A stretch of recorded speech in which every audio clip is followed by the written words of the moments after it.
السلام علیکم، علم ادب یوٹیوب چینل پر خوش آمدید۔ انٹرمیڈیٹ سال اول اردو، موضوع ہے حمد۔ لیکچر نمبر 2 کے ساتھ میں ہوں مہتاب حسن۔ حمد کا دوسرا شعر دیکھیے۔ شان جلال کس کی آیا ہے جبل جبل، رنگ جمال کس کا جمع ہے افق افق۔ مشکل الفاظ کے معنی دیکھیں۔ شان جلال یعنی ہیبت، رعب، دبدبا، عظمت و شوکت۔ عیاں کا مطلب ظاہر، جبل کا مطلب پہاڑ، جبل جبل یعنی دنیا میں موجود تمام پہاڑی سلسلے۔ رنگ جمال، حسن کے رنگ، خوبصورتی کے رنگ۔ افق افق، مراد کے پوری دنیا، آسمان کے ایک سرے سے لے کر دوسرے سرے تک۔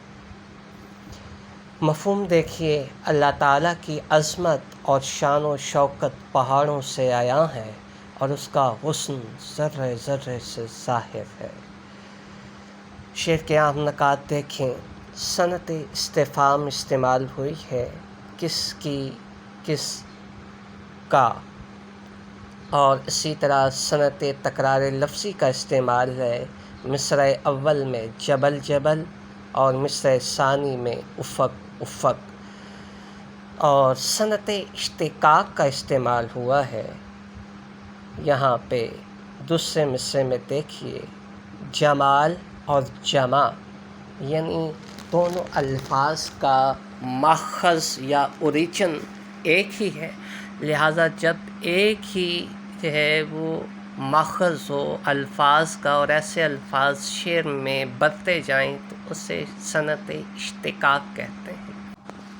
نیکسٹ پوائنٹ میں غور و فکر کی ترغیب دی گئی ہے، جیسا کہ ہم نے پہلے شعر کی تشریح میں جو ہے وہ ذکر کیا کہ جو ہے شاعر نے جو استفہامیہ انداز اختیار کیا ہے تو اس وجہ سے جو ہے وہ انسان جو ہے وہ غور و فکر کی طرف آمادہ ہوتا ہے اور اپنے ارد گرد دیکھتا ہے کہ جتنے مظاہر فطرت ہیں، جو بارشوں کا برسنا اور اسی طرح جو ہے وہ ہواؤں کا چلنا اور پھر جو ہے وہ ٹھہر جانا، تھم جانا، اسی طرح سورج کا طلوع ہونا، غروب ہونا اور دیگر جتنے مظاہر فطرت ہیں، یہ گویا جو ہے انسان کو غور و فکر کرنے پر جو ہے وہ آمادہ کرتے ہیں کہ ان کا تخلیقار کون ہے اور جو ہے یہ چیزیں کس طرح وجود میں آئی ہیں۔ اور قرآن پاک میں بھی خالق نے جو ہے اس کا ذکر کیا ہے کہ انسان جو ہے وہ اس کائنات میں گھومے پھرے اور ان جو ہے وہ مظاہر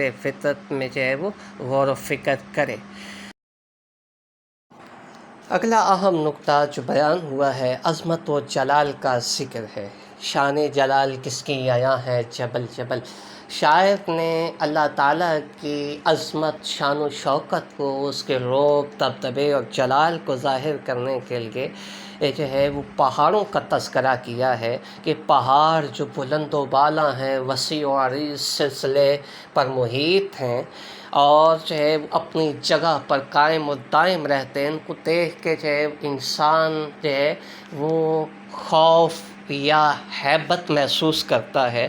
تو گویا اللہ تعالیٰ کی اس شان جلال کو ظاہر کرنے کے لیے، ہیبت کو، اس کے رعب دبدبے کو ظاہر کرنے کے لیے جو ہے اس شاعر نے جو ہے وہ یہ الفاظ استعمال کیے ہیں۔ اسی حوالے سے جو ہے وہ آپ ایک شعر دیکھیں کہ بہاروں میں تو ہے ستاروں میں تو، بہاروں میں تو ہے ستاروں میں تو، حسین وادیوں کو حصاروں میں تو۔ یعنی اللہ تعالیٰ کی جو ہے وہ شان جلال اور جمال جو ہے وہ بہاروں، ستاروں، وادیوں اور کوثروں ہر سو جو ہے وہ دکھائی دیتی ہے۔ اس کے بعد جو ہے اگلا پوائنٹ ہے جی، حسن و جمال کا ذکر ہوا ہے۔ رنگ جمال کس کا جمع ہے افق افق۔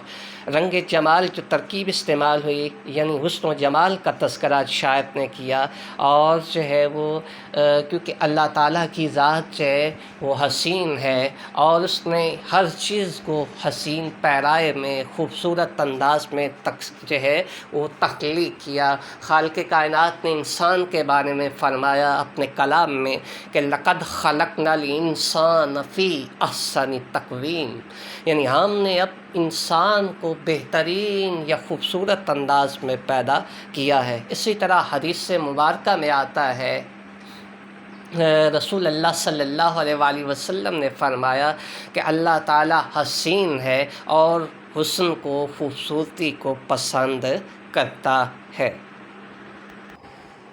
اس کائنات میں ہر جا اس کے حسن کے جلوے بکھرے ہوئے ہیں، یہ پھولوں کا کھلنا، یہ بارشوں کا برسنا، اسی طرح باغات میں جو ہے وہ رنگا رنگی، اور اسی طرح جو ہے وہ آسمان پہ ستاروں کا جو ہے وہ تابانی چاند کا چمکنا، یہ تمام مظاہر فطرت اس کے حسن کی عکاسی کرتے ہیں کہ اس نے کتنے احسن انداز سے جو ہے وہ تمام چیزیں تخلیق کی ہیں۔ اسی حوالے سے جو ہے وہ ایک شعر دیکھیے، رنگ تیرا چمن میں بو تیری، خوب دیکھا تو باغباں تو ہے، یعنی جس طرح جو ہے وہ باغبان باغ کو سنوارتا ہے، اس کی خوبصورتی میں، اس کی دیکھ بھال میں اہم کردار ادا کرتا ہے، اسی طرح خالق کائنات نے جو ہے اس کائنات کو حسین اور خوبصورت انداز سے تخلیق کیا اور پھر اس کی نگہبانی بھی فرما رہا ہے۔ اسی حوالے سے ایک اور شعر دیکھیے کہ چاند میں کہکشاں میں پھولوں میں تیری ہی نشانیاں دیکھوں، یعنی انسان جب اپنے ارد گرد نگاہ دوڑاتا ہے تو اسے ہر سمت خالق کائنات کے حسن کے جلوے دکھائی دیتے ہیں۔ حفیظ طیب قادر الکلام شاعر ہیں، انہوں نے نہایت احسن انداز سے شعری محاسن کا استعمال کرتے ہوئے شعر کی خوبصورتی میں اضافہ کیا ہے۔